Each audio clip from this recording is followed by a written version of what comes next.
ಕಥಾ ಸಾಮ್ರಾಜ್ಯ ಯೂಟ್ಯೂಬ್ ಚಾನೆಲ್ಗೆ ನಿಮ್ಮೆಲ್ಲರಿಗೂ ಸ್ವಾಗತ ಸುಸ್ವಾಗತ. ಒಂದು ದಿನ ಕೃಷ್ಣದೇವರಾಯನ ಆಸ್ಥಾನದಲ್ಲಿ ಇಬ್ಬರು ವಿದ್ವಾಂಸರ ನಡುವೆ ಯಾವುದೋ ವಿಷಯದ ಬಗ್ಗೆ ಚರ್ಚೆ ನಡೆಯುತ್ತಿತ್ತು.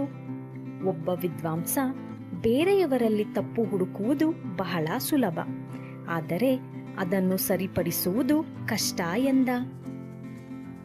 ಅವನ ಮಾತನ್ನು ಇನ್ನೊಬ್ಬ ವಿದ್ವಾಂಸ ಒಪ್ಪಲಿಲ್ಲ. ಅಷ್ಟರಲ್ಲಿ ಅಲ್ಲಿಗೆ ಒಬ್ಬ ವ್ಯಕ್ತಿ ಬಂದ. ಅವನು ನೋಡಲು ಬಹಳ ಸಹಜವಾಗಿ ಸುಂದರವಾಗಿ ಕಾಣುತ್ತಿದ್ದ. ವರ್ಣಚಿತ್ರವನ್ನು ತೆಗೆದುಕೊಂಡು ಬಂದಿದ್ದ. ರಾಜನಿಗೆ ಮೊದಲು ಆ ಚಿತ್ರವನ್ನು ತೋರಿಸಿದ. ಬಳಿಕ ಅಲ್ಲಿ ಕೂತಿದ್ದ ಪ್ರತಿಯೊಬ್ಬರಿಗೂ ತೋರಿಸಿದಾಗ ಅವರೆಲ್ಲ ಆ ಚಿತ್ರವನ್ನು ಮೆಚ್ಚಿಕೊಳ್ಳುವ ಬದಲು ತಪ್ಪುಗಳನ್ನು ಹುಡುಕಲು ಪ್ರಾರಂಭಿಸಿದರು. ಮಹಾರಾಜ ತೆನಾಲಿ ರಾಮಕೃಷ್ಣನ ಕಡೆಗೆ ನೋಡಿ, ಈಗ ಏನು ಮಾಡುವುದು ರಾಮಕೃಷ್ಣ ಎಂದು ಕೇಳಿದ.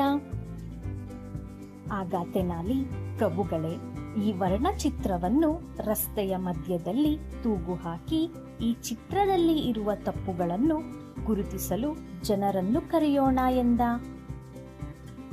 ಮಹಾರಾಜ ಅವನ ಮಾತಿಗೆ ಒಪ್ಪಿದ. ಜನರು ಬರತೊಡಗಿದರು. ತಪ್ಪುಗಳನ್ನು ಗುರುತಿಸಲು ಪ್ರಾರಂಭಿಸಿದರು.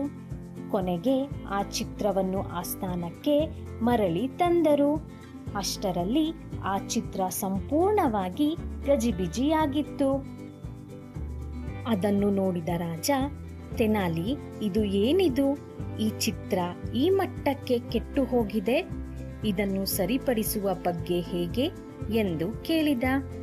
ಪ್ರಭುಗಳೇ, ಈ ಚಿತ್ರವನ್ನು ಮತ್ತೆ ತೂಗು ಹಾಕಿ ಚಿತ್ರದ ಮೇಲೆ ಗುರುತಿಸಿರುವ ತಪ್ಪುಗಳನ್ನು ಸರಿಪಡಿಸಿದವರಿಗೆ ಬಹುಮಾನ ನೀಡಲಾಗುವುದು ಎಂದು ಘೋಷಣೆ ಮಾಡೋಣ ಎಂದು ಸಲಹೆ ನೀಡಿದ.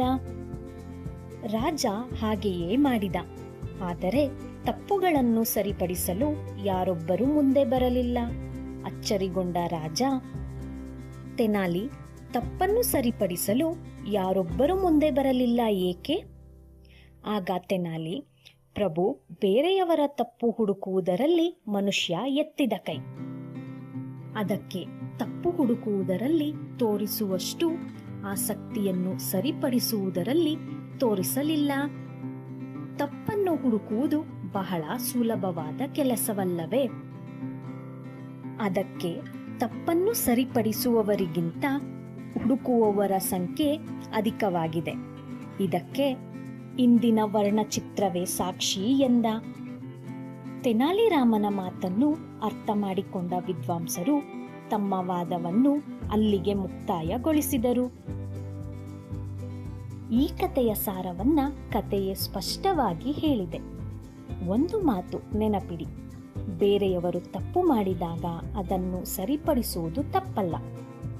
ಕಥೆಯ ಉದ್ದೇಶ ಅದಲ್ಲ.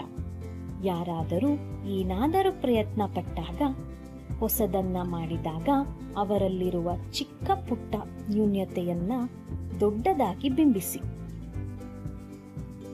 ಅವರನ್ನು ಕುಗ್ಗುವಂತೆ ಮಾಡಬಾರದು.